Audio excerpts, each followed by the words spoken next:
Bharatiya Janata party Uttarakhand में सब कुछ ठीक ठाक नहीं चल रहा है। खबर चल रही है कि उत्तराखंड के सियासत में मचे घमासान के बीच भारतीय जनता पार्टी ने त्रिवेंद्र सिंह रावत को हटाकर नए चेहरे को मुख्यमंत्री बनाने का मन बना लिया है। अब लगभग साल भर बाद उत्तराखंड में चुनाव होने वाला है। क्या चुनाव के लिहाज से भारतीय जनता पार्टी मुख्यमंत्री त्रिवेंद्र सिंह रावत की जगह पर दूसरे चेहरे को सामने लाना चाहती है?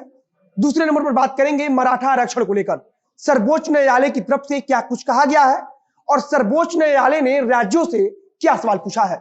क्या सर्वोच्च न्यायालय मराठा आरक्षण के पक्ष में है या फिर वह कुछ भी फैसला देने के पहले अलग अलग राज्य सरकारों की राय जानना चाहता है। तीसरे नंबर पर बात करेंगे पुरुष दिवस मनाए जाने की चर्चा को लेकर। बिहार में सदन के अंदर पुरुष दिवस को लेकर चर्चा हो रही है। सबसे आखिरी में बात करेंगे दिल्ली में सीबीएसई की जगह पर आने वाले नए बोर्ड के बारे में।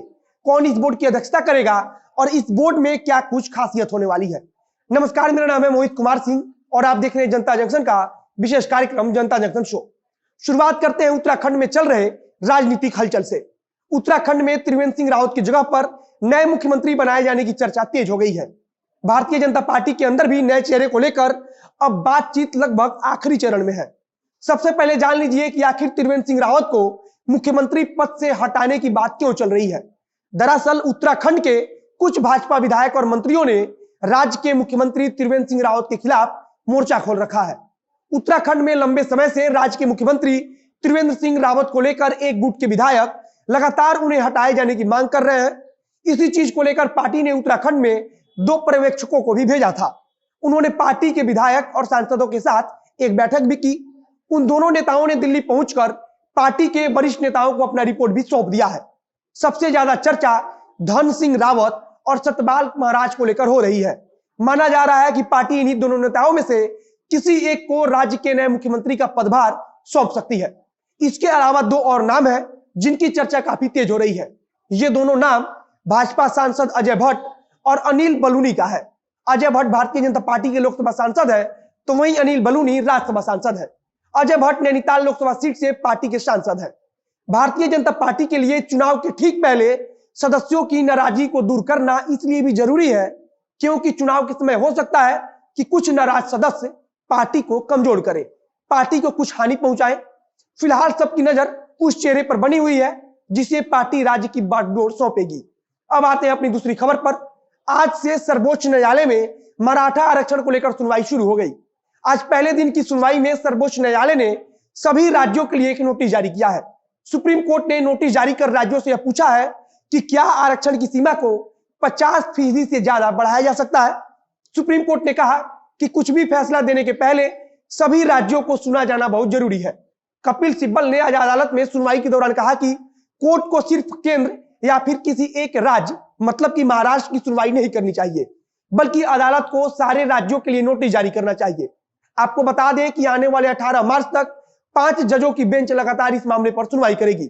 आरक्षण एक संवेदनशील मुद्दा है और इसीलिए अदालत हर राज्य से राय मसौदा कर रही है।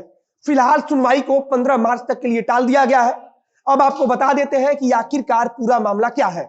कई ऐसे राज्य हैं जहां अलग अलग समुदाय अपने लिए आरक्षण की मांग कर रहे हैं और इन्हीं में से एक है महाराष्ट्र के अंदर मराठाओं को आरक्षण देने की मांग।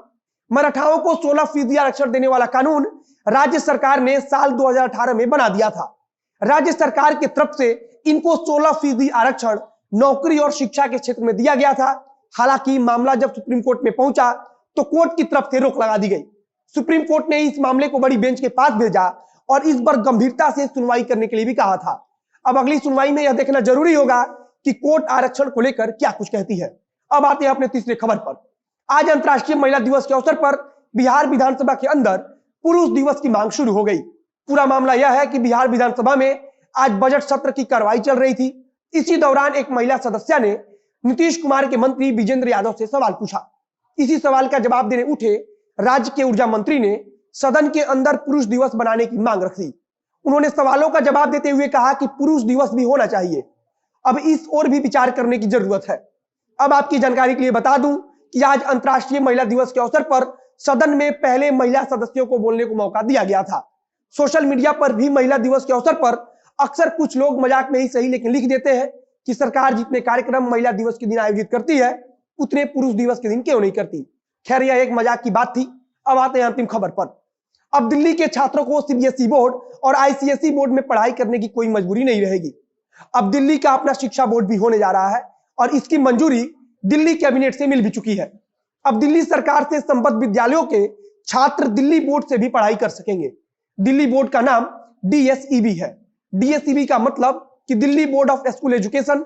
इस बोर्ड को राज्य के शिक्षा मंत्री की निगरानी में संचालित किया जाएगा। राज्य के शिक्षा मंत्री इसकी अध्यक्षता करेंगे। दिल्ली सरकार का कहना है कि इस बोर्ड का सिलेबस ऐसा होगा जो बच्चों को अपने पैरों पर खड़ा करेगा। दिल्ली सरकार का कहना है कि वर्तमान शिक्षा व्यवस्था बच्चों के रटने वाले तंत्र पर ज्यादा ध्यान देता है, बल्कि दिल्ली बोर्ड इसके उल्टा होने वाला है। वो बच्चों के शिक्षा के जरिए रोजगार बनाने में सहायक बनेगा। फिलहाल शुरुआती चरण में दिल्ली सरकार 20 से 25 विद्यालयों में दिल्ली बोर्ड के सिलेबस को लागू करेगी। आज के जनता जंक्शन शो में बस इतना ही। वीडियो अच्छा लगा हो तो शेयर कीजिए। फेसबुक पर देख रहे हैं तो पेज को लाइक कीजिए। यूट्यूब पर देख रहे हैं तो चैनल को सब्सक्राइब कीजिए। मिलते हैं फिर बहुत जल्द अगली वीडियो में। कैमरे के पीछे खड़े हैं वरुण झा और मैं मोहित कुमार सिंह। धन्यवाद।